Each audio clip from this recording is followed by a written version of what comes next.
Umaga po, mga kapatid. Uy, hindi pantay. Hindi ako nakasentro. Ayan. Ayan, kumusta naman po ang bawat isa sa atin? Tapos na bang 3 linggo? Ngayon pa lang ang end ng 3 linggo. Ayan, so, ramdam pa ba ninyo ang bagong taon? Siyempre, kakasimula pa lang, di ba? Nasa January pa lang tayo. Unang buwan, kumbaga.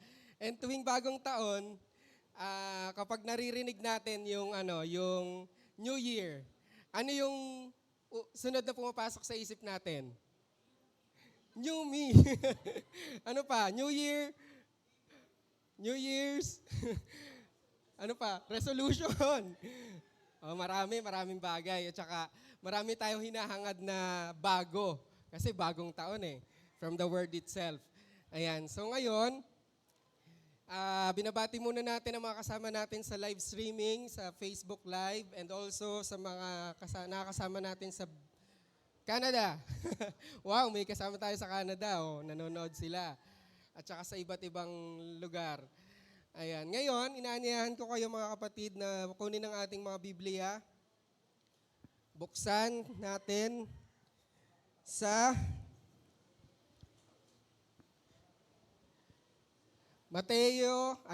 hindi pala Mateo. Marcos, chapter 5, verse 1 to 5. Verses 1 to 5. Ayan. Dire-diretso na ako, no? Kasi minamaximize ko yung oras.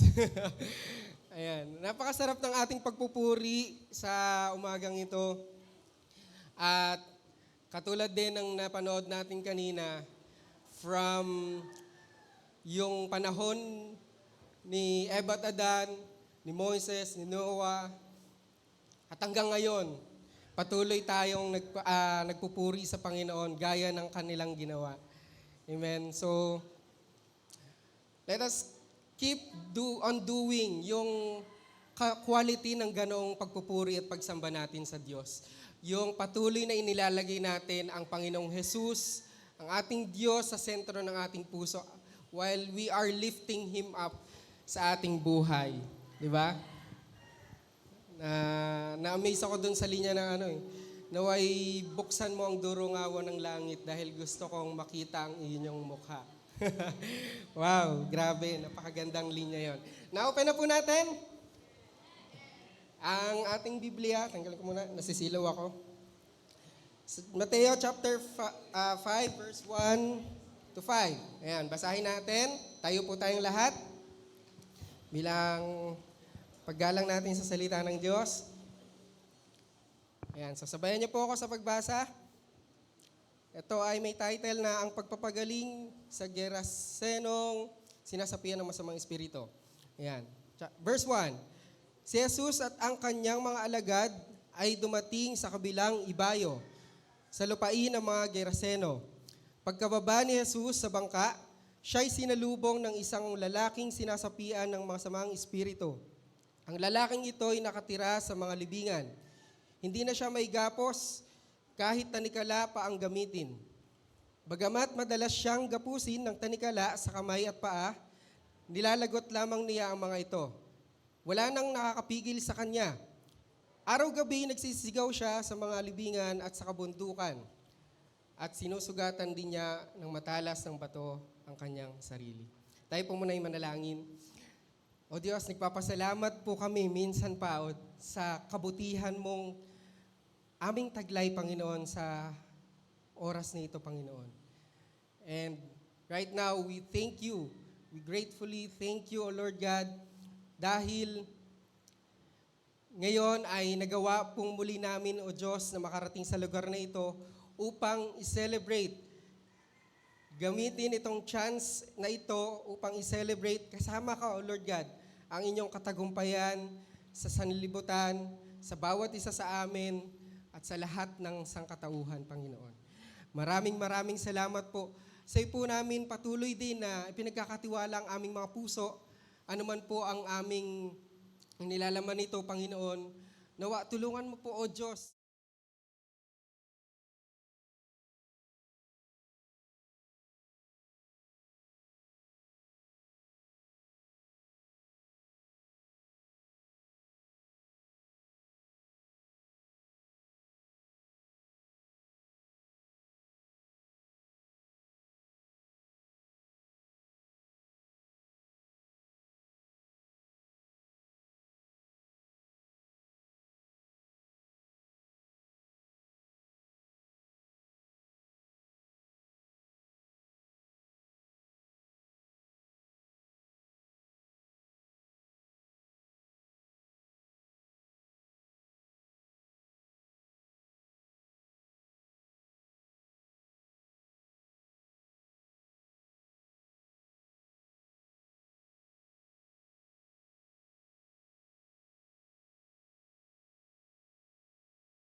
naman.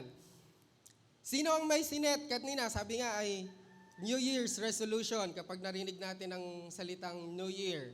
Sino ang may sinet na New Year's resolution nung January 1? Huwag na kayo mahiya, ano ba? Nahiya pa eh. Ayan. Okay lang naman na mag-set ng New Year's resolution. Maganda yon. Maganda ang hangarin ng pagkakaroon ng New Year's resolution. Ang tanong, ngayong third week, buhay pa ba ang New Year's resolution? Or ang magandang tanong siguro, meron ba kayong New Year's resolution? Wala na, sumuko na. Or magandang sagot dyan, meron tayong 12 miracles of 2026. Tama ba? Sino ang may 12 miracles for 2026 na sinulat? Si Ate Jenny lang nagtaas ng kamay. Si Ate Cindy. Nag-isa-isa na. 3 lang? Nagsulat?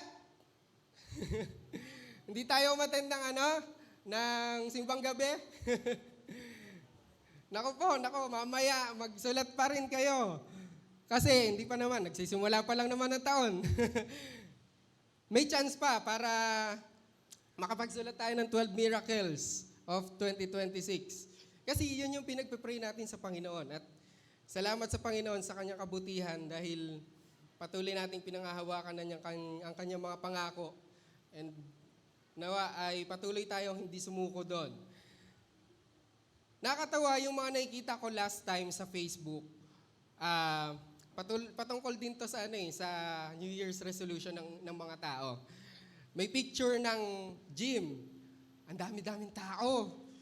First week pa lang. Napakadaming tao. Magagawa na yata sa mga equipments eh. Pero pagdating nitong third week, sabi ng post, nasaan na yung mga nagsasabing New Year, New Me? Naglaho. Tapos katabi ng picture, yung fast food at yung mga kainan, nako, blockbuster. Ang haba na agad ng pila. So, ano nangyari? Sa New Year, New Me, nawala na yung tao, parang nalimas. Yung New Year's resolution is magpaganda ng ng katawan. Diet or more exercise. Pero yon, kidding aside yon, yung bagay na yon, yung post na nakita ko. Ginagawa lang biro, pero bilang mga Pinoy tayo, parang sinasabi sa atin, baka nasasanay na tayo sa pagiging sa simula lang porsigido. Or parang habang lumilipas ang mga araw, sa pagsisimula ng bagong taon, nawawala yung pagiging porsigido. Ayan. Ang tawag doon, ningas kugon sa Tagalog. Ayan, nagpe-fade away daw. Pero according kay Google, millions pa rin ang may mga nakikita sa mga social media online and also posts, blogs, articles, lahat makikita sa online. Sabi ni Google, millions ng mga tao ang nagsasabi o nagpapahayag ng kanilang New Year's resolution at mga bagay na related dito. So meaning, pinapakita pa rin ng bagay na ito na napakaraming tao pa rin ang gustong o nag-iisip ng magbago ang kanilang buhay o nais nilang magbago ang kanilang buhay, di ba? Nakikita nyo? Sino may nakita sa Facebook? Ayan. And hindi naman talaga masama ang New Year's resolution, di ba?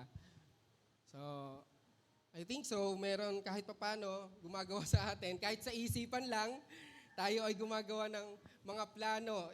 It is considered as a resolution natin for this year. Ngunit, gaya ng sinabi ni Daniel sa Daniel chapter 1 verse 8, he resolved not to defile himself with the king's food. So nababanggit din to ni Pastor mga nakaraan eh.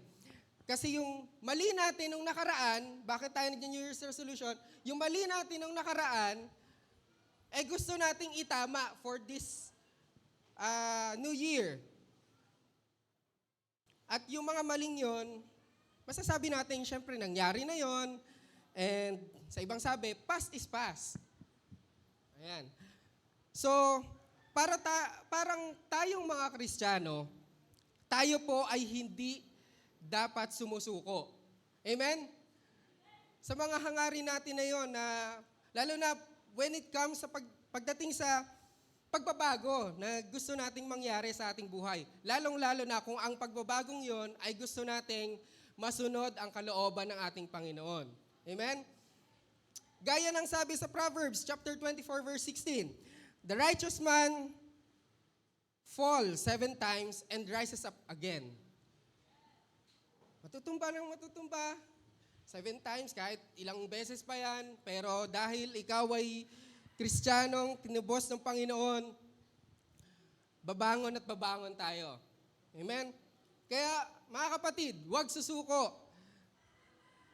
Pero yung mga resolution natin, gawin nating pagtatama sa mga mali natin nung nakaraan. So, kumbaga, wala nang ulitan sa mga pagkakamaling yun. I-revise natin yung mga ganon. Nga lang, dapat matumpok talaga kung ano yung mga maling yon. Andiyan pa ba kayo? Ano yung mga maling yon? Kasi madalas, syempre, tao pa rin naman tayo, nagkakamali pa rin naman. Nagkakamali tayo na matumpok kung ano talaga yung maling yon. Ang daming mali. Ay, ang daming mali. Nagkakamali na mali pa rin yung matumpok na pagkakamali. O, ilang mali yon? Ang dami. Nag-gets niyo po? Parang ganito po yon sa ibang kwento ba? Parang ganito, nasisisi natin yung iba, imbes na yung may kasalanan mismo ang ating nasisisi, parang ganon. O siya mismo yung may kasalanan, pero iba yung nasisisi. Parang ganon. Nakuha niyo? Huy. Gising pa ba kayo? Now, bakit tayo may ganoong determinasyon sa pagbabago, pagdating sa pagbabago? Sige nga, isipin nga natin, bakit kaya tayo may ganong determinasyon? Maliban na sa dahilan na tayo ay Kristiyano. Ano yung pinakadahilan? Because we are a new creation in... Baka kung kanino ha? Ano creation kung kani-kanino? Ayan. In Christ, syempre, the one and only. So yung promise na yan, napakatotoo niyan mga kapatid. Though hindi pa yan natin lubos na nakikita ngayon sa sarili mo o sa sarili natin, somehow, kasi continuously tayo ay nagpapatuloy. So, iyan ay totoo dahil yan ay sinabi ng ating Panginoong Jesus, ng ating Panginoon Diyos. Yan ang mapapanghawakan natin, kaya hindi tayo susuko. Tayo ay babangon at babangon muli. Ano ang sabi kanina? We are a new creation in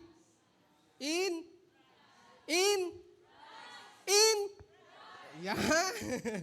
Sabay-sabay. Ngayon, yung iba nawawala ng gana sa New Year's resolution. Gaya nga nung nakwento ko kanina, nawawala na yung mga tao sa gym. Ayan, mga nag-enroll kasi sa gym. Sayang ang enroll. Yung pala, trial lang, yung free trial lang pala. Ayan. So, sabi kasi, hindi naman kasi natutupad eh.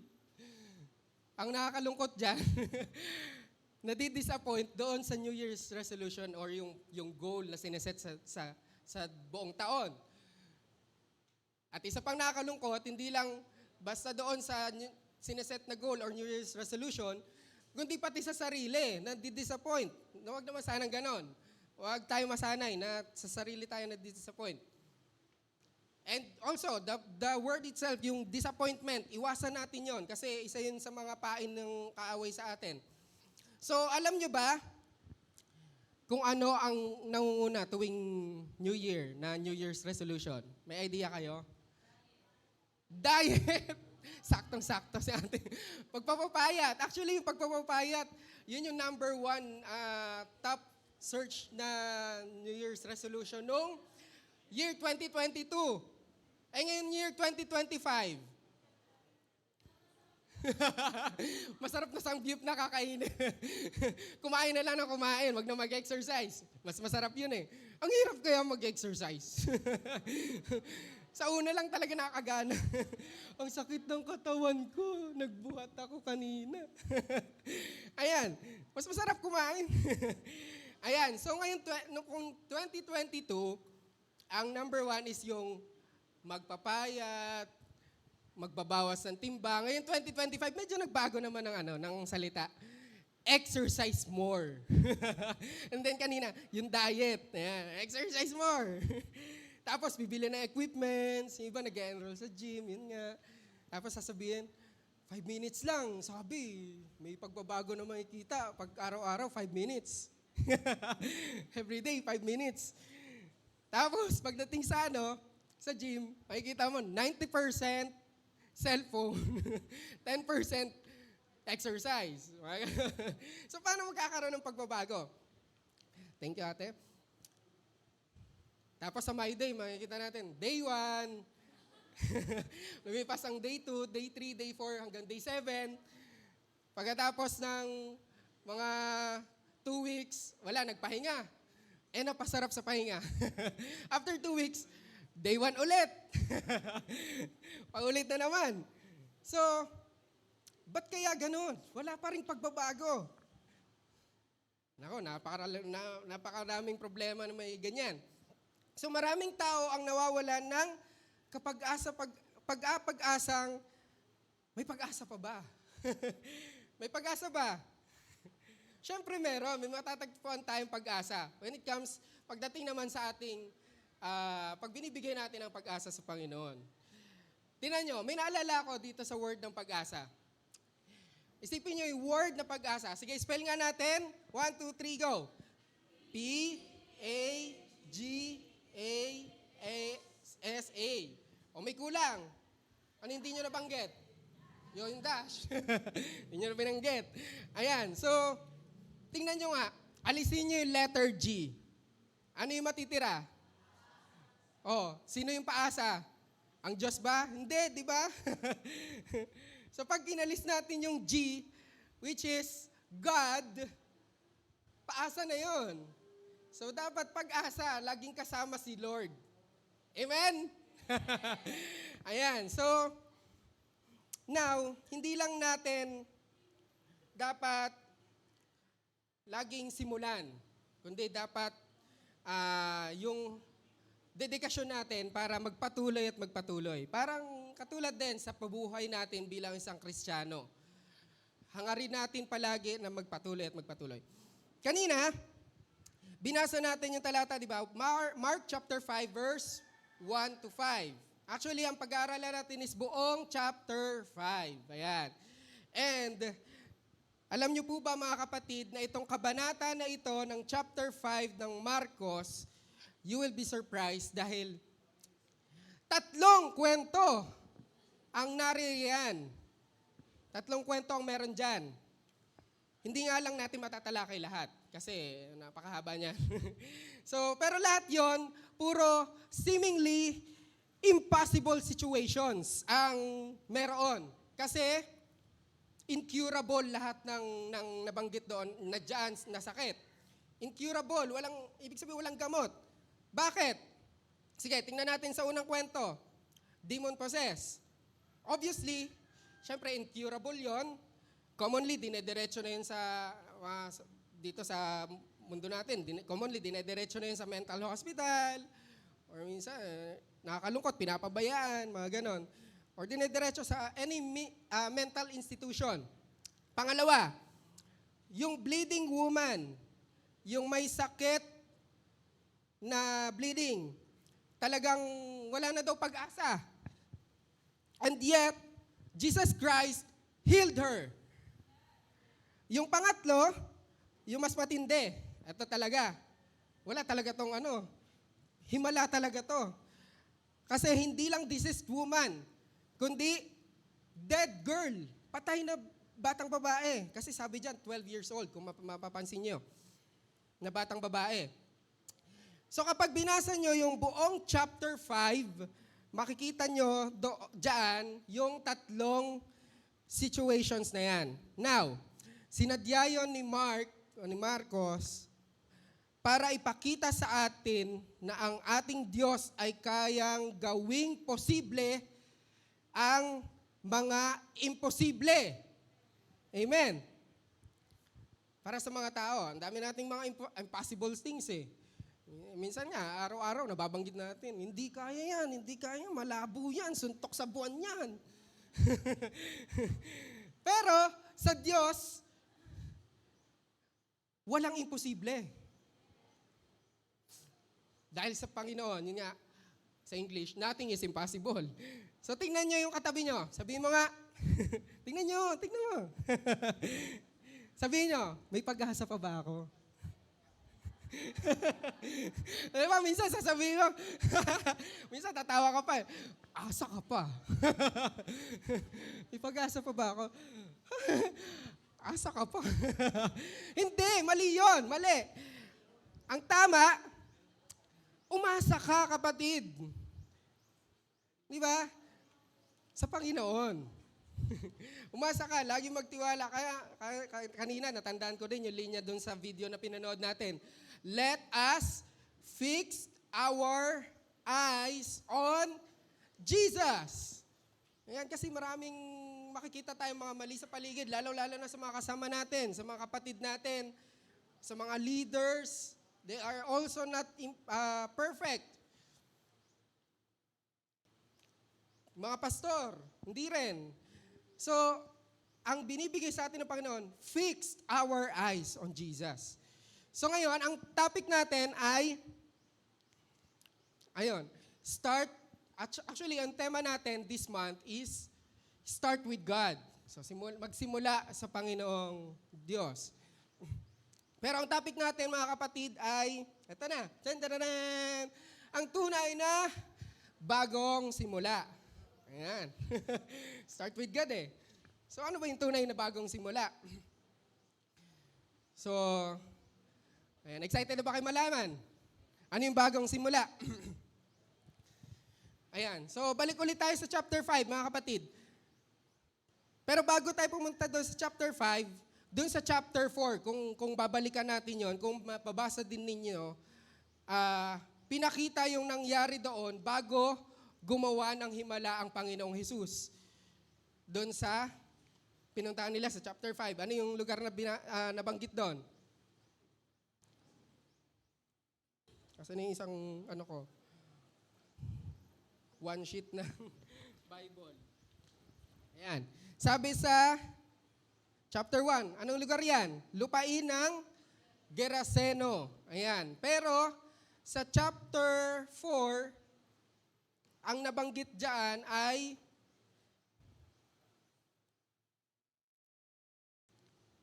wala sa ano ko. Ayan. Genaredo ba yan? Genaredo? Ayan, so moving on. Kasi yung chapter 4, pinakita yung patawid na sila mula sa Galilee to Gerasin. Pero yun nga, mapapansin natin sa Mateo naman, I think chapter 8 yon na nabanggit din tong story na to. Yun nga, ibang lugar. Kaya pala hindi nyo makita. Ako pala may kasalanan, ano ba naman? Sa Mateo, correction mga kapatid. Mateo chapter 8, doon nabanggit yung isang lugar. I think verse 28. O sige nga, pakibuklat nga natin mga kapatid. Mateo chapter 8, verse 28. Tama ba?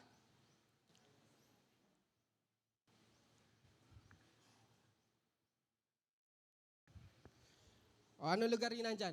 Daanan lang natin kasi minsan nagkakaroon tayo ng kalituhan dito sa mga lugar-lugar na yan eh.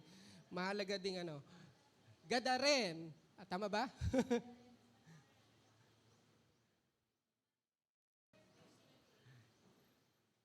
8:28.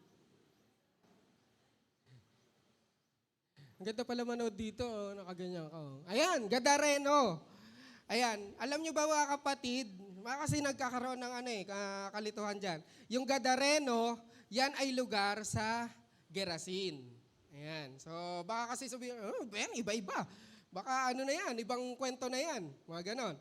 So, lugar po yon. May mga dahilan yung mga authors ng Bible kung bakit nila yan nababanggit. So, nung tatawid na sila from Galilee to Gerasin, may matinding bagyo na talagang, as in, masisira na yung bangka nila. Sino nakasakay sa bangka? Siyempre, may mga taga-isla tayo dito, lumatawid ng mga ng isla. Kami, nung nakaraang pumunta kami ng isla, konting alon lang yun, medyo kakaba-kaba na sa Ate April. Ayan, so, tapos, siyempre, habang bumabagyo, ang ginawa ng Panginoong Hesus, pinakalma niya.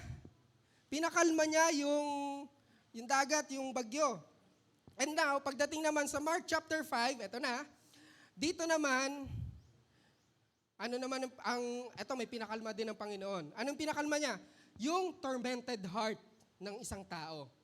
Which is, ito na yung babasahin natin pag-aaralan. Ayan, so, ngayon,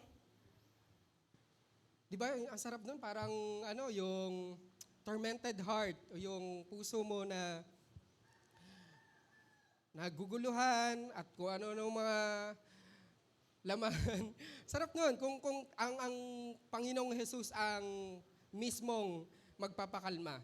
Ayan. So ano man ang pinagdadaanan mo natin mga kapatid, o ano mang sitwasyon mo, nasisiguro ko sa iyo kapatid, mararanasan mo ang tunay na bagong simula. Sabihin mo nga sa katabi mo, mararanasan mo ang tunay na bagong simula. Sabihin mo. Hindi nagsasabing iba. Hindi nyo mararanasan. Hindi nyo sinabi. Hindi, joke lang. Ayan, so, dapat i-aim natin na maranasan palagi yung bagong simula. Yan yung kagandahan sa bagong taon, which is ito yung gusto ko talaga sa bagong taon. Yung bago, di ba? Nakakatuwa, napakabuti ng ating Panginoon at napakabait sa atin kasi yung bagong taon, kung tutuusin, kung isipin natin, pwede namang dire-diretso na lang ng isang buong, wala nang bagong taon na tayo ay nanalaman.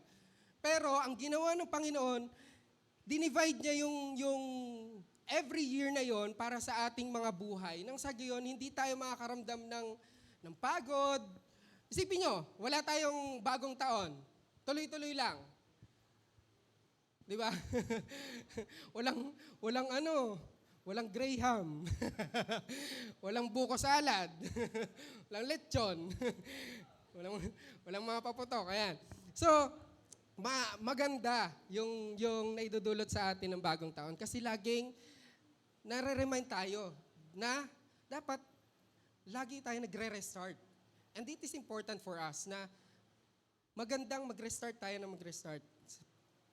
Ayan. So, gaya nga ng tema natin ngayon, anong tema natin ngayon? Buhay kay Kristo, buhay kay Kristo. Ayan. So, dapat hangarin natin palagi yung pagbabago na kaloob ng buhay mula kay Kristo. Ayan. Now, moving on. Kaya kung gusto natin ng new beginning, gumising tayo palagi. Gisingin natin ang ating sarili. Sabi mo, gising! Wag tutulog-tulog kasi kailangan natin ng new beginning. Ayan, so, yan, ito na yung tatlong bagay na makikita natin doon sa chapter 5. Diyan sa chapter 5 na binabasa natin. So, these are the 3 points ng ang 3 points natin, Ate Angelo. 3 main points pala.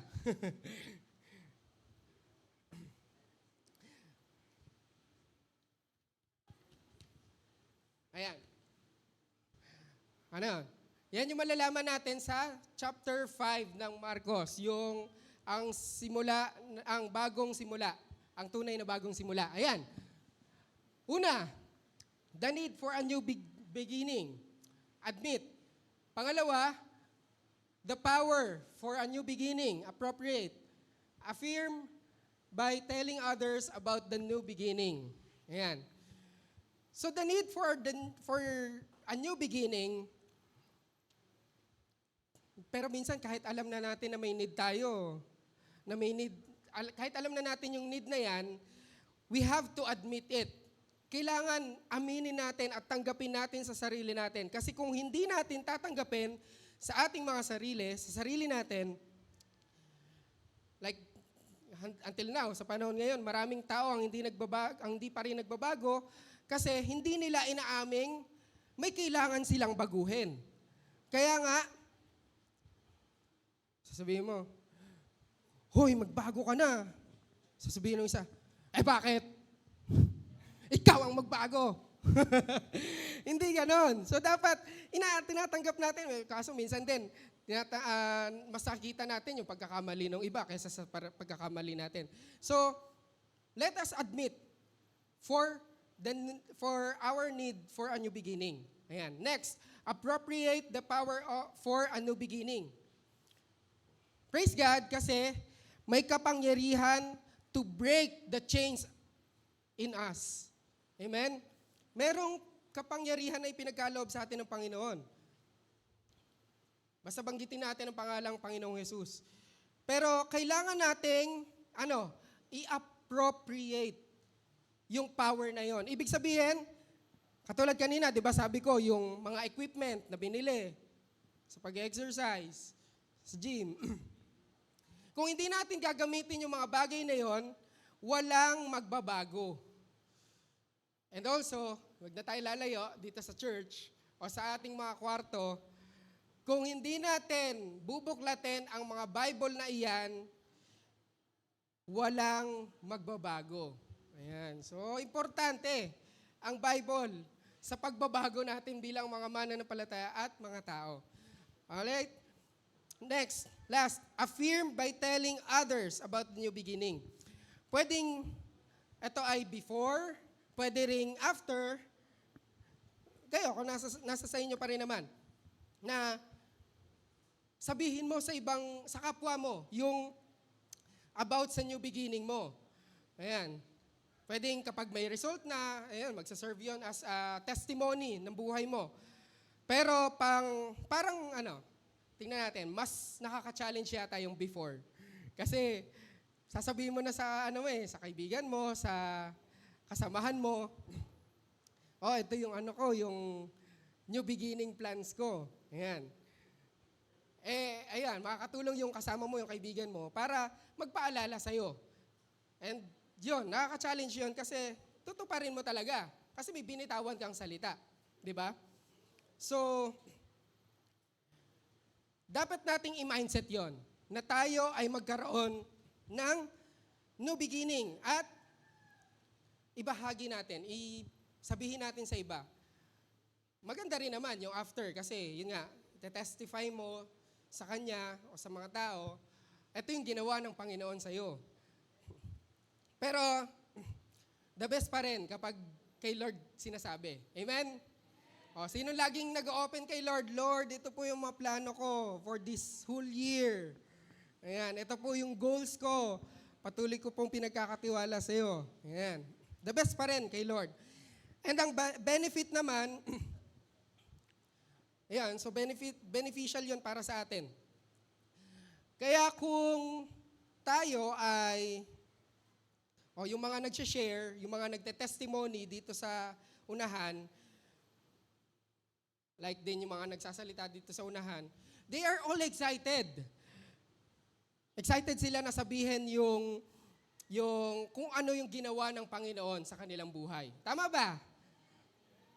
Mag-testimony na daw tayong lahat. Every Sunday, goal natin yan. Yan yung gusto ni Pastor Perd sa every Sunday. Lahat tayo mag-testimony. Amen po ba? Konti na lang nag-amen. Natakot na. Ayan. So magkaroon tayo ng kaisipan na ganon. What God has revealed to me, i-share natin yon sa kasama natin. And it will serve us as a lesson para sa kapwa natin. Kasi, na kahit hindi naman nila na-experience yung na-experience mo, pero at least malalaman nila paano sila magre-ready. Paano sila magpe-prepare, kapag dumating sa akin yung pagsubok na yon, alam ko na ang gagawin. So that's the importance ng patotoo ng bawat isa sa atin. Natututo tayo sa bawat isa. Amen? So, yun pala dapat ang ginagawa kapag dumating yung pagsubok. Ganun. So, isa pa sa kagandahan nito, kung ang pinakamasamang tao kayang baguhin ng Diyos, kaya niyang baguhin ang sino man sa atin. At kahit sino pang mga tao. Ayan. So, punta tayo sa Mark chapter 5, verse 1, yung binasa natin kanina.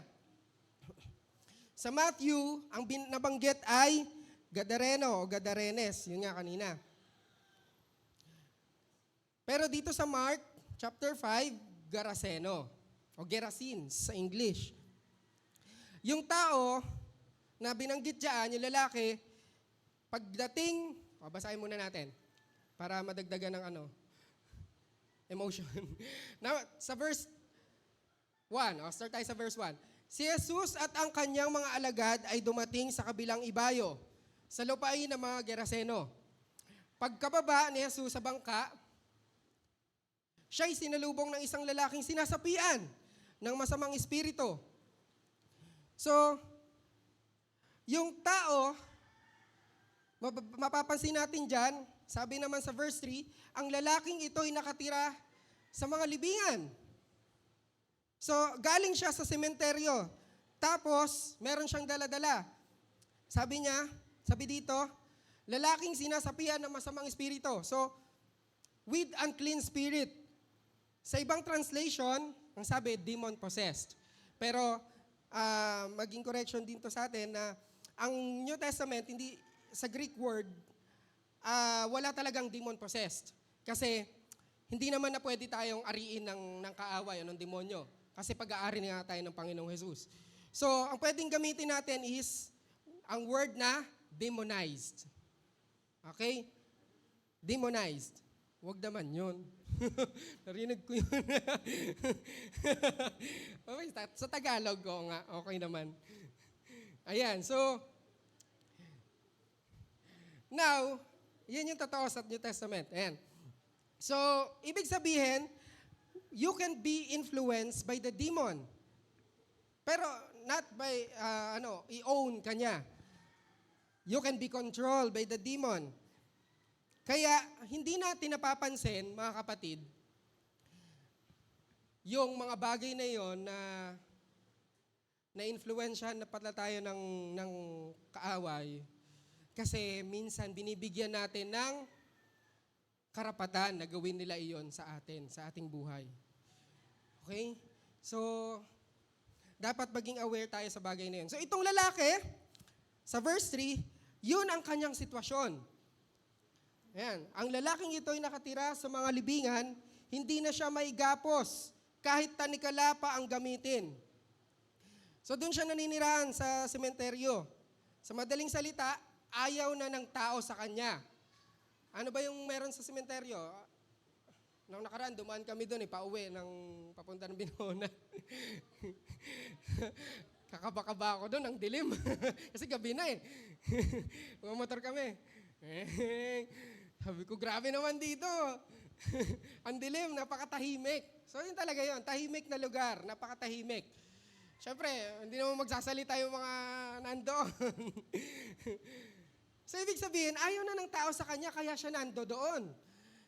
Siguro dahil nakakagambala siya, siguro dahil ang ingay-ingay siguro niya, nakakabulahaw na siya sa mga tao na nasa labas ng sementeryo, sa bayan. So, sinasabi ng mga tao, marahil kahit sino naman sa atin, sa mga, kapag tayo ay nakakakita ng ganito, itong demonyo ito, wala na itong pag-asa sa buhay niya. Wala nang pag-asa sa buhay. Tama ba? Minsan, dati, Siguro dati nababanggit natin yon kasi minsan nga kasama pa natin. Sinasabihan. Joke lang. Parusa to, ayan, so itong demonyo na ito, parang sinasabi niya, ng lalaking to, parusa to sa buhay niya. Parusa to sa buhay ko eh. So,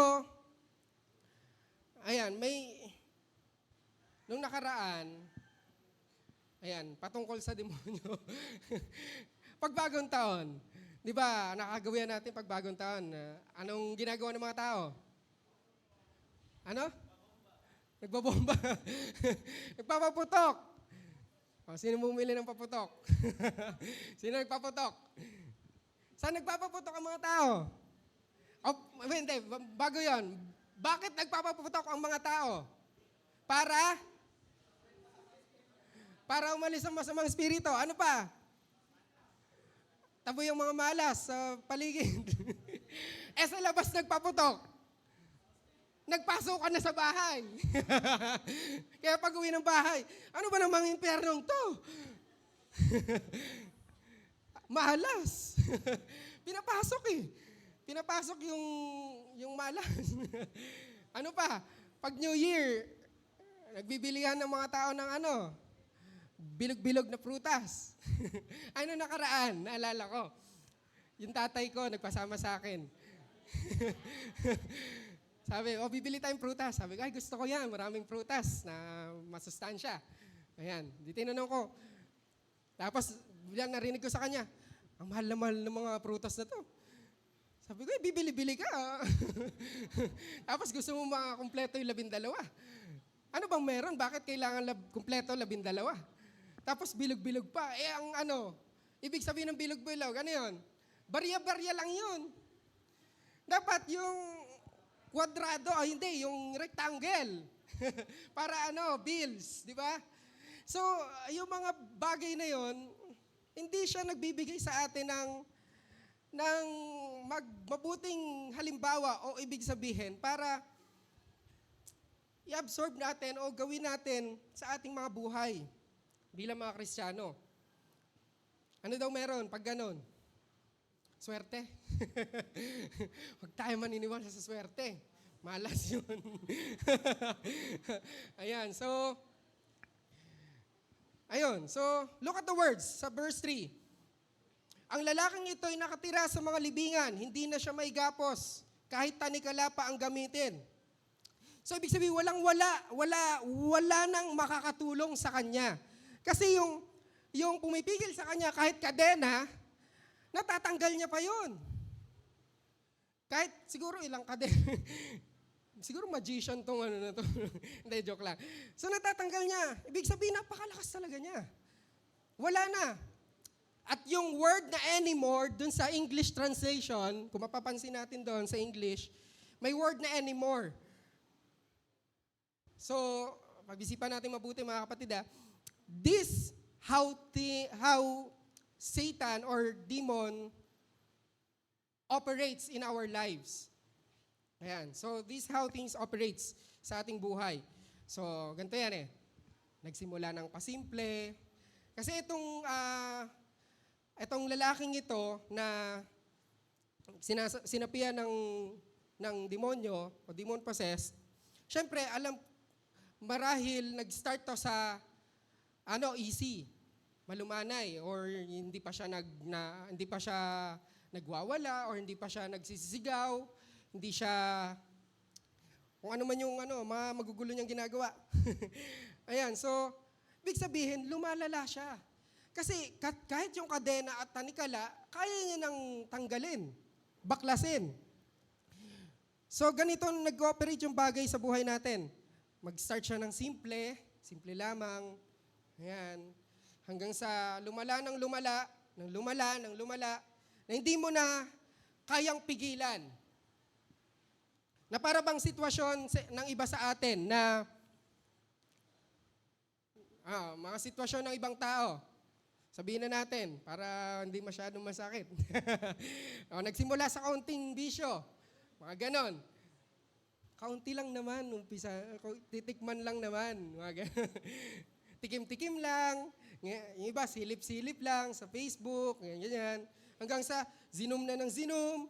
Ala. Hanggang sa, wala na, napasarap na. Nagbabad na. So parang ganon. Ang sinasabi dito, ito yung kung paano mag-operate sa mga bagay-bagay sa buhay natin. Pasimple, hanggang sa palala ng palala. Hanggang sa dumating sa point na hindi na natin kaya. Huwag sanang ganun ang nangyayari sa ating mga Kristiyano. Ganun pa rin ang nangyayari sa maraming pang mga tao.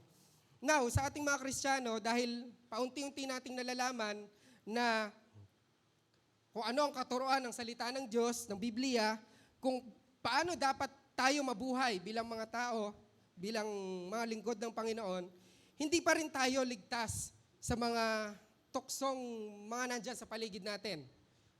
Di ba? Sige nga, sino may magsasabing, naku, exempted na ako dyan. Ayun. So, hindi pa rin tayo ligtas sa mga tuksong yan. So, nandyan at nandyan yan sa tabi-tabi natin. Ang tanong, mga kapatid, paano mo inaaksyonan yang mga tuksong yan? O paano? Sabi mo sa katabi mo, gising ka, natutulog ka na. Ayan na. Dapat daw, aksyonan na. Oh. So, sa ating mga Kristiyano, dapat pala baligtad. Pabaligtad pala tayo. Ano? Paunti-unti, binabawasan na natin yung mga dati nating bisyo or yung mga dati nating mga nagagawang hindi maganda. So, ayun. And then, paunti-unti hanggang sa pawala ng pawala. Ayan. Okay ba yan? Nandiyan pa kayo? O, sabi mo sa katabi mo, pawala kasi, hindi palala. Palala kasi. Huwag palala. So, going back, ganon ang operation ng dyablo sa lalaking ito. Nagsimula lang ng simple hanggang sa no one could bind him anymore. Walang kaya na makapagtali sa kanya. Are you following? Ito ang nangyayari din minsan sa school, yung nasasanay na nangungopya, paunti-unti, silip-silip, ganyan. Hanggang sa dumating ng high school, college, gumraduate na. Yun ay nakapag-graduate. Hanggang sa nakapagtrabaho, nandadaya na sa mga time in, time out. Ayan, so, sa panahon natin ngayon, sa gobyerno din, dinadayan na tayo. Kasi nangopya nung nag-aaral. Naalala ko yung sabi ng math teacher namin nung high school. Sabi niya, then dami niya kasi nakikita na nagkokopyahan habang nag-exam kami.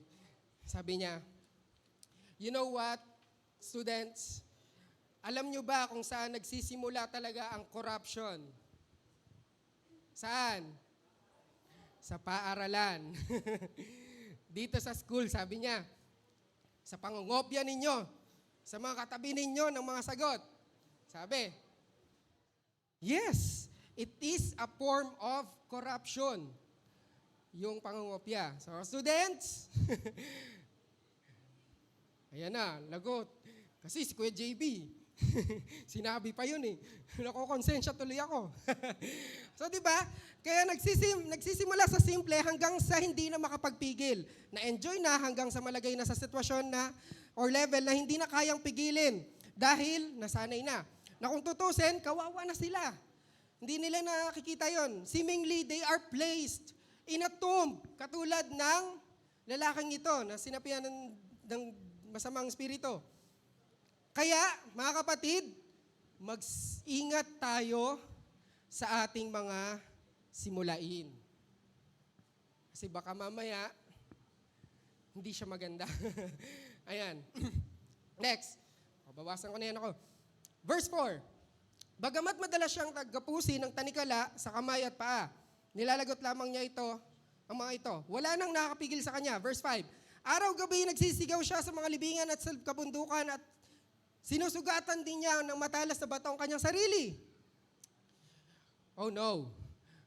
Minsan ganito rin ang mga tao. na alam na ng tao na masusugatan niya ang kanyang katawan sa mga kinakain, iniinom, mga bisyo, mga ginagawa, pero tinutuloy pa rin, ginagawa pa rin. So, mga kapatid, ito yung magsilbing magbigay sa atin ng aral na paalala din natin kanina. The more we allow the work of the enemy na kumilos sa atin, feeling natin will becoming stronger and stronger. Na hindi natin nalalaman, in reality, will becoming weaker and weaker. Pahina tayo ng pahina. Saan nangyayari yan? Tingnan natin, dati nung high school ako, isa na naman, actually, testimony ko to lang, mga panahon pa, ilang taon na ba akong Kristyano? Huwag na sa alamin kung ilang taon na dito sa JCOD. Ayan, so bago ako mapunta dito, syempre ako din po ay nakatikim na ng mga inumin, manginginom, kumbaga, sabihin na natin. Ayan. Dati, ang panlasa ko sa mga inumin na yan, matamis. Tamis talaga.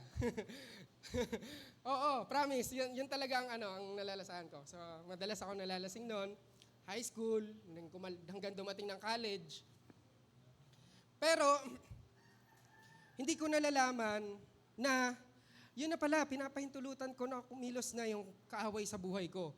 And without knowing and not aware na sinisira ko na yung buhay ko. Yung organ ko sa loob ng katawan ko. Di ba? So, ngayon, pinag-pray ko yun. After ko makakilala sa Panginoon, syempre hindi ko tatapusin sa istoryang yun na ako ay manginginom na testimony. Nakilala ako sa Panginoon, and then, isinumpa ko yung alak. Sabi ko, Lord, ayoko na makatikim yan. And then, the time came na once na maamoy ko lang siya, nasusukan na talaga ako. Promise. Ganon. So ganon. Lalo na yung mga hard na inumin talaga. Wala na. Talagang kinikilabutan ako pag naamoy ko. Ayan. So, isa ito sa, ang sabi dyan, araw-gabi nagsisigaw siya sa libingan at sa kabundukan at sinusugatan din niya ng matalas na bato ang kanyang sarili. Ayan. So minsan, dumadating din sa point na ang mga tao not being aware na nagpapayabangan na, nakailang case na ako. Lakas-lakas ko na. Mga gano'n. O kayo, nakakailang case pa kayo. Mga gano'n. Hindi lang sa mga alak. Minsan, biroan din to ng ibang tao, mga magkakaibigan. Ang dami ko ng girlfriends. Dami. Dami ko ng ex-girlfriends. Ang dami nga naman. Feeling nila kasi, yun yung nagpapalakas sa kanila. Without knowing nga na hindi na nila makontrol ang sarili nila, nawawalan na sila ng control, and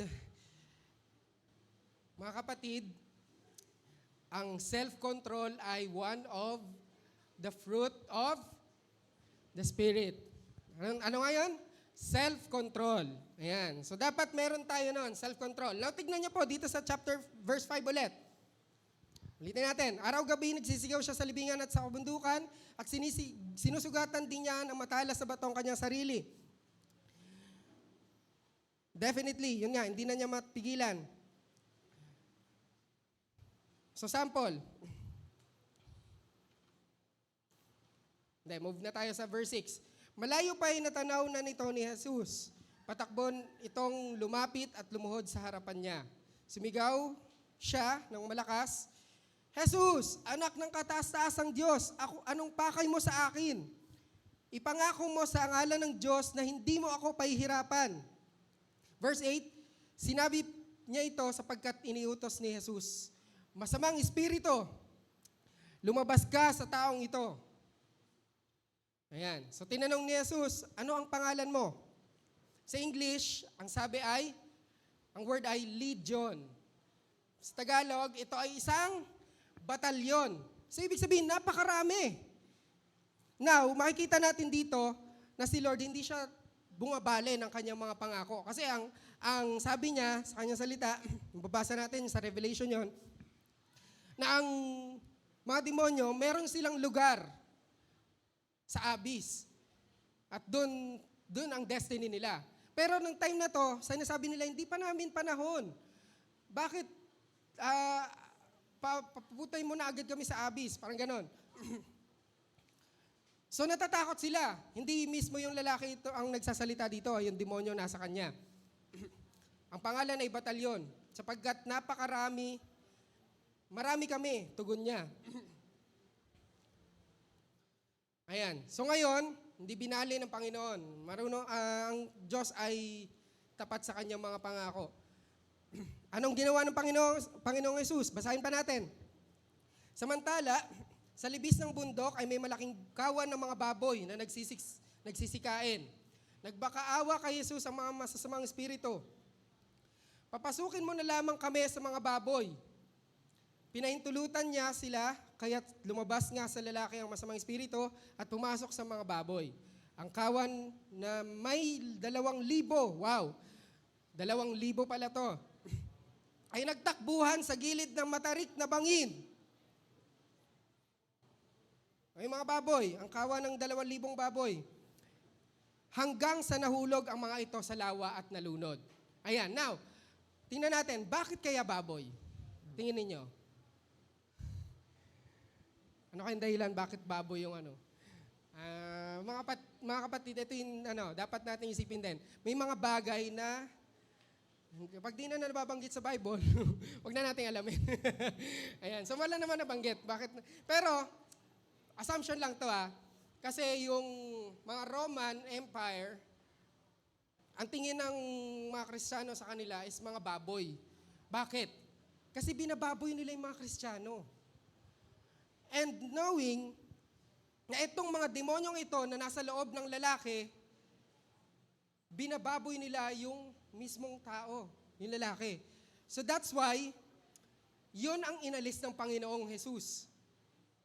Inalis niya at dahil sa pagmamahal niya sa tao, syempre, alang-alang sa taong ito, sabi ng Panginoong Hesus, sige, pagbibigyan ko kayo, doon na kayo sa mga baboy. Pero yun nga, nagtatakbo hanggang sa mahulog sa bangin at nalunod na sa dagat.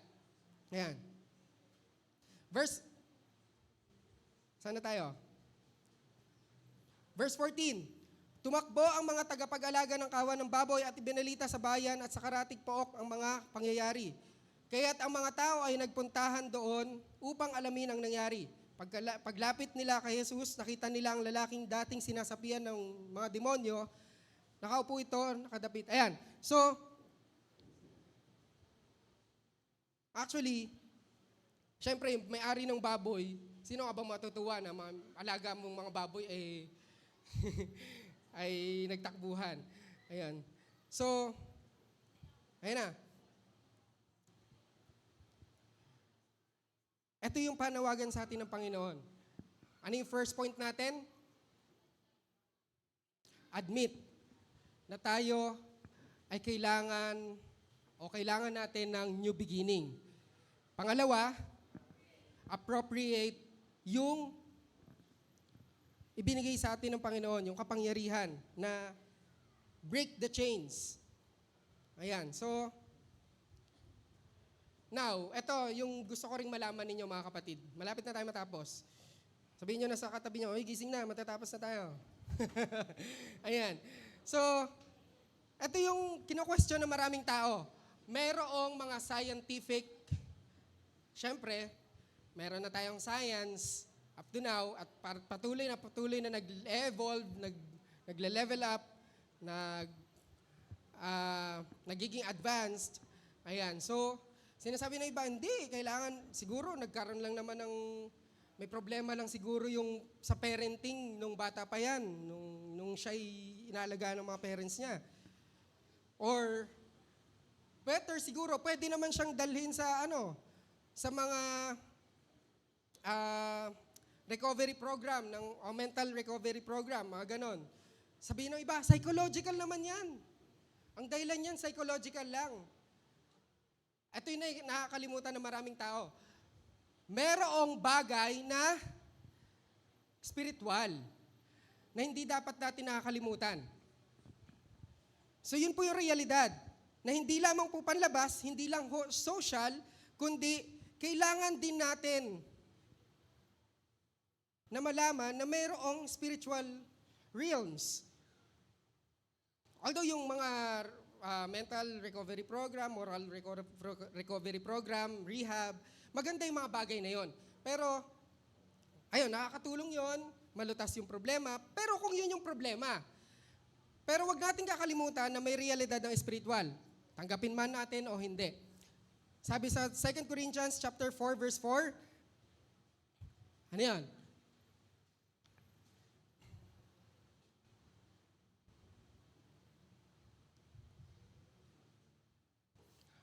Verse 4. Hindi sila sumasampalataya sapagkat ang kanilang isip ay binulag ng Diyos ng kasamaan sa daigdig na ito upang hindi nila makita ang liwanag ng magandang balita tungkol sa kaluwalhatian ni Kristo na siyang larawan ng Diyos. Ayan. So, madalas dun tayo nadadali kasi binulag tayo ng sanlibutan. At ang makakapagbukas lang sa mga nagtatakip na yan sa ating mga paningin, ng ating pananampalataya, ay ang salita ng Diyos. Ayan. Next.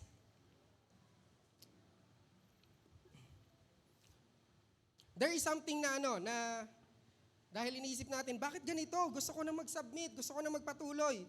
Lagi may problema. Again, the reality is, mayroong spiritual realm. Sabi sa Ephesians chapter 6, verse 12,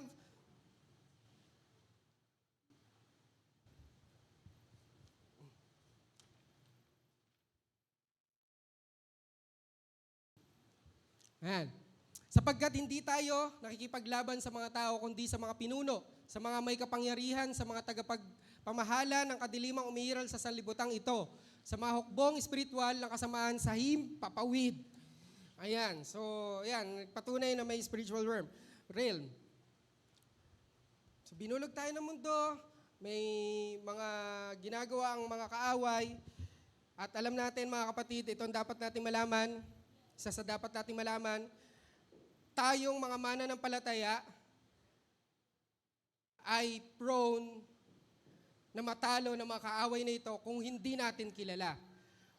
Maaring matalo ang isang mandirigma kapag hindi niya kilala ang kanyang kaaway. Tama ba? So, importante na dapat kilala natin sino ang kalaban, sino ang kaaway. Minsan, sinasanay na nga tayo ng mundong ito eh. Ano yung mga palabas na napapanood na natin, mga nilalabas. Kasi ito nga yung sanlibutan, ito yung pinaghaharian ng kaaway. Sabi dyan sa verse na yan, may movie na Satan, Lucifer pala. Yung isa is yung last year lang, parang Dear Satan, imbes na Dear Santa. So ang lumalabas, parang etong mga nilalabas nila ng mga movies na para panoorin ng mga tao, si Satan, mabuti. At ang mga tao, masasama. Nakikita nyo? Sinasanay tayo ng mundo, ng kaaway, na pagdating ng panahon na sila ay maghahari at kung tayo ay daig sa kanila. Ayun, so, maging aware tayo mga kapatid. Moving on. So tapusin na natin yung verse. Para dahil dito, sa verse 17, nakiusap ang mga tao kay Jesus na umalis siya sa kanilang lupain. Ito yung sinasabi ko kanina, na syempre yung baboy, mga 2,000 yon, lahat nawala, nagtalunan dahil kay Jesus. So pinalis na si Jesus. Without knowing, mapapansin natin dito, natatakot kasi sila eh. Nang pasakay na si Jesus sa bangka, nakiusap ang dating sinasapian ng mga demonyo na siya'y isama niya, ngunit hindi pumayag si Jesus. Halip ay sinabi niya sa lalaki, umuwi ka na at sabihin mo sa inyong mga kamag-anak ang lahat ng ginawa mo sa iyo ng Panginoon at kung paano siya nahabag sa iyo. Ayan. Ito yung gusto kong liwanagin sa atin mga kapatid. Now, nakita natin itong lalaking ito at the end of the story. Ayan, sa verse 19, umuwi ka na at sabihin mo sa iyong mga kamag-anak ang lahat ng ginawa sa iyo ng Panginoon. Hindi pa. Paglapit nila kay Jesus, nakita nila ang lalaki, sa verse 15, paglapit nila kay Jesus, nakita nila ang lalaking dating sinasapian ng demonyo, nakaupo na ito, nakadamit, at matino na ang pag-iisip. At sila'y natakot. That's what I'm telling you. Natatakot kasi talaga sila. So sinalaysay sa kanila na makakita ang nangyari sa dating sinasapian ng demonyo at sa mga baboy. Yun yung kagandahan na bigay ng Panginoon. Dinamitan niya itong lalaking ito. And kung titignan natin sa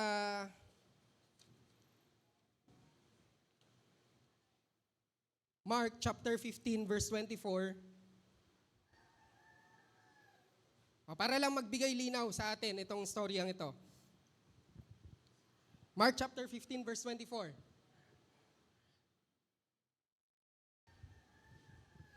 Nakita natin, yung itong lalaking ito, na sinapian ng demonyo, nakadamit na, matino na, kasi pinagaling na siya ng Panginoon, matino na yung pag-iisip niya.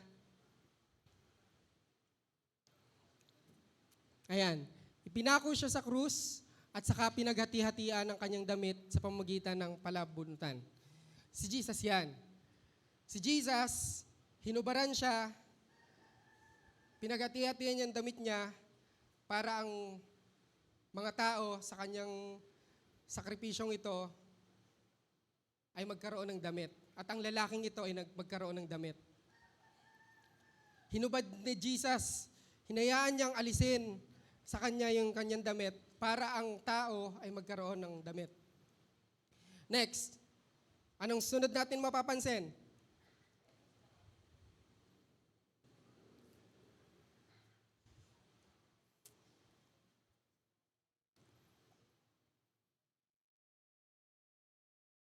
Ayan. So 'di ba, rejected na siya, lagi siyang tumatakbo kasi tinataboy siya ng mga tao sa labas. Pero sabi sa Mark chapter 15 verse 34, 15:34. Sige, buksan nga natin yung mga Bible natin. Ayan. So makikita natin kung ano yung ginawa ng Panginoong Jesus para sa taong ito. Nang ikatlo pa ng hapon, sumigaw si Jesus, Eloi, Eloi, lema sabachthani, na ang kahulugan ay, Diyos ko, bakit mo ako pinabayaan? So, etong lalaking ito, he is rejected. Pinagtabuyan siya at naranasan din yun ng Panginoong Diyos. Bakit? Alang-alang sa taong ito para siya ay maging ligtas. Okay? So, 'di ba, nanirahan siya sa tomb, sa sementeryo. Sabi naman sa Mark chapter 15 verse 46,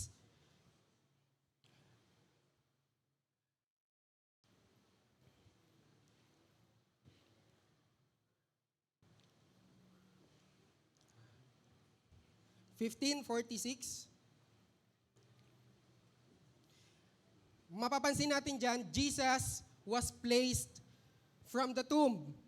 Pero para maging malaya itong lalaking ito sa tomb, ayan,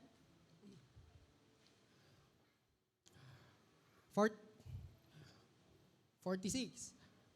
Ibinaba mula sa krus ang bangkay ni Jesus at ibinalot sa telang itlino na binili ni Jose. Pagkatapos ang bangkay ay inilagay sa libingang hinukay. Ayan, so Jesus was placed from the tomb. At itong lalaking ito, siya ay galing sa tomb. Dahil pinanggap ng Panginoong Yesus ang mailagay sa tomb para mailigtas ang taong ito, maging ang lahat sa atin. So, this story, ito'y nagpapakita sa atin na ano ba yung dapat natin gawin? Ano yung sunod nating dapat malaman? Sabi kanina, kailangan natin i-appropriate yung kapangyarihan. Sunod, i-affirm natin by telling others about the new beginning. So 2 types of report ang mapapansin natin sa istoryang yan. Anong report yon? So, nakita nila yung lalaking dating sinasapian, sabi, isinalaysay nila sa kanila ng mga nakakita ang nangyari sa dating sinasapian ng demonyo at sa mga baboy. Next, na report, maraming takot lumapit kay Jesus. Ayan. And then lastly, sabi ni Jesus, umuwi ka na at sabihin mo sa iyong mga kamag-anak ang lahat ng ginawa sa iyo ng Panginoon at kung paano siya nahabag sa iyo. That's why napaka-importante sa ating mga Kristiyano ang affirm by telling others about the new beginning. Ano yung nangyari sa atin? Ano yung isinet nating new beginning para matanggap natin yung tunay na pagbabago. Amen? So sa Marcos, o last verse na ito, hindi na pala. Ano yung gusto ko sabihin sa inyo mga kapatid sa mensahe ito ng Panginoon? Si Jesus, sa lahat ng ginawa niyang iyon, pinagdaanan niya, inalis niya ang kanyang damit para tayong lahat na tumanggap sa Kanya ay magkaroon ng damit. Sa kabila ng ating mga kasalanan, si Jesus, siya ay nailagay sa tomb para tayo ay maialis sa tomb sa pagkakalibing sa atin mula sa kasalanan at sa mga gawa ng demonyo. Si Jesus, naranasan niya ma-reject para tayo ay tanggapin ng ating Panginoong Diyos. Malinaw na ang gusto sa ating parating ng Panginoon, ang ginawa ng Panginoong Jesus, hindi libre kung tutuusin. Sabi mo sa katabi mo, kapatid, hindi libre ang ginawa ng Panginoong Jesus. Gising pa ba yan? Hindi libre ang ginawa ng Panginoong Jesus. Libre siyang ibinigay sa atin ng Panginoong Yesus, pero buhay niya ang kapalit, ang pinambayad niya alang-alang sa ating mga kasalanan. And ngayon, dapat patuloy nating alalahanin ang ginawa ng Panginoong Yesus dahil yon ang tunay na bagong simula ng ating buhay. Patuloy nating alalahanin ano ang ginawa ng Panginoong Hesus sa krus ng Kalbaryo dahil kung patuloy tayong babalik at babalik sa pagkakasala, ire-reject natin yung salita ng Diyos, mamaya na ako magbasa. Andiyan lang naman yan. Patuloy nating nire-reject ang ginawa ng Panginoong Hesus sa ating buhay. Which is, in reality, ang katotohanan, hindi siya libre na ginawa ng Panginoong Hesus. Buhay niya ang pinambayad alang-alang sa iyo. Alang-alang sa ating lahat. Ito ang patuloy na magpapaalala sa atin ng isang tunay na bagong simula. Nawa ay hindi lang natin ito alalahanin ngayong January, bagkus every day, tayo ay makakaranas ng pagkadapa, pagkalugmok, sa mga pagsubok. Gaya ng nasabi kanina, bangon lang tayo ng bangon. Abante ng abante. Kung aatras, okay lang. 2 steps backward, pero forward pa rin. 3 steps forward, para bawing-bawi. Diba? So tayong lahat ay tumayo mga kapatid. Hay, sa wakas. Nawa, patuloy nating naisin na danasin natin yung tunay na bagong simula. And it is good if it is naisin natin na araw-araw, alalahanin natin, ito yung bagong simula ng aking buhay. Kung bakit ako naririto ngayon, kung bakit ka naririto ngayon, kapatid, it's because of Jesus. Dahil yon sa ginawa ng Panginoong Hesus para sa iyo. So nawa, patuloy nating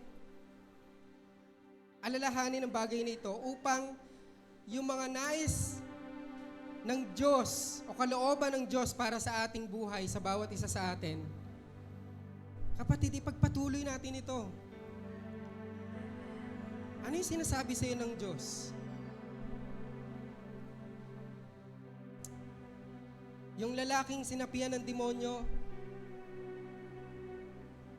ipinagmalaki niya kung ano ang ginawa sa kanya ng Panginoong Hesus. Gumaling siya, naging matino ang kanyang pag-iisip, nagkaroon siya ng bagong damit, kasuotan. Ipinagmalaki niya yon sa lugar nila. Dahil yon ang ginawa ng Panginoong Hesus sa kanya. At libo-libong mga tao ang nakakilala. Now, kapatid, itong nais ng Diyos sa iyo. Ikaw ang gagamitin niya sa lugar ninyo. Ikaw ang magpapatotoo sa lugar ninyo, sa lugar natin, kung ano ang ginawa ng Panginoong Hesus. Hindi lang dapat tayo basta-basta o patuloy na nananatili sa ganitong sitwasyon na every Sunday, okay, attend ako ng service. Kapatid, ano yung gusto ng Diyos na ipagawa niya sa'yo? I know, meron. Ang panawagan ng Diyos, ng Panginoong Hesus, kapatid, simulan mo na. Humakbang ka na. Dahil tinanggap mo na ang tunay na bagong simula. Kapatid, magpatuloy ka na. Ano yung pinapagawa sa iyo ng Panginoon? By this time,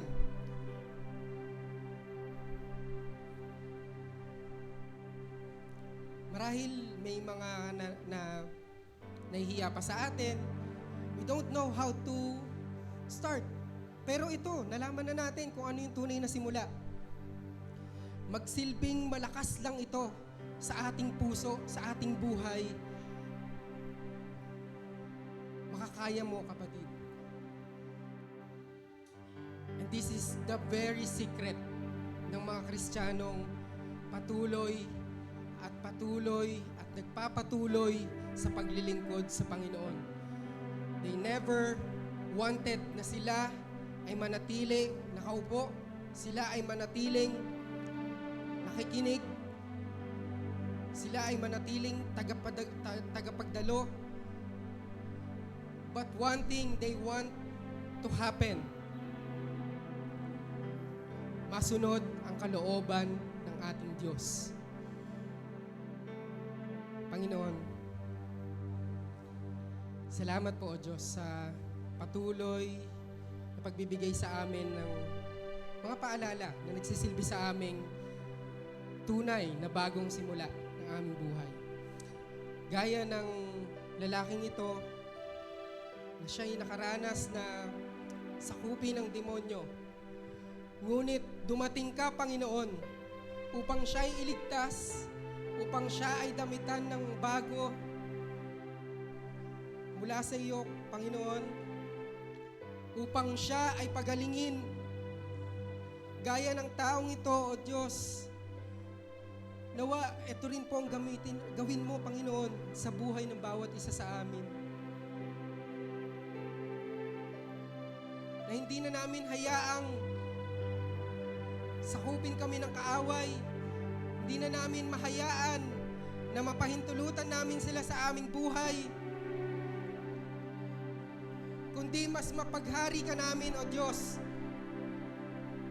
Dahil tinanggap na namin ang tunay na bagong simula, ang kaligtasan na kaloob mo, O Diyos, na binayaran mo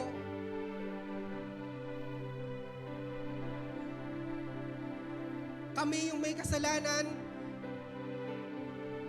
pero ikaw yung nagbayad. Maraming salamat, Panginoon, that you opened this lesson for us, this message for us, O Lord God. And I know every day, pinapaalala mo po ito, Panginoon, sa amin. Nawa, every day, maalala po namin ito.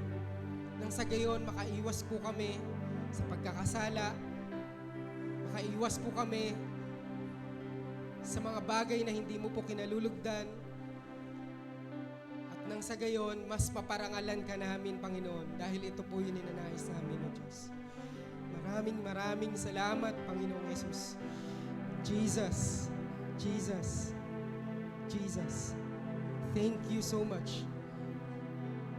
You did this for every one of us and for all the people na gusto ko pang makilala, Panginoon. At kailangan ka, Panginoon. Nawa, gamitin mo po kami, O Diyos, sa ikalalago pa ng inyong salita, because this is your calling for every one of us. Hindi lang mananatili dito sa lugar na ito, kundi dala-dala namin hanggang sa paglabas namin, hanggang sa pag-uwi, hanggang sa pagpasok sa school, hanggang sa pagpasok sa trabaho, hanggang saan man kami magpunta, Panginoon. Dahil dala namin ang tunay na bagong simula ng aming buhay. Salamat, O Diyos. Ito po ay patuloy naming isinusuko sa inyo, Lord. Ito po ang aming samot panalangin sa makapangyarihang pangalan ng aming Panginoong Jesus. Amen. Amen.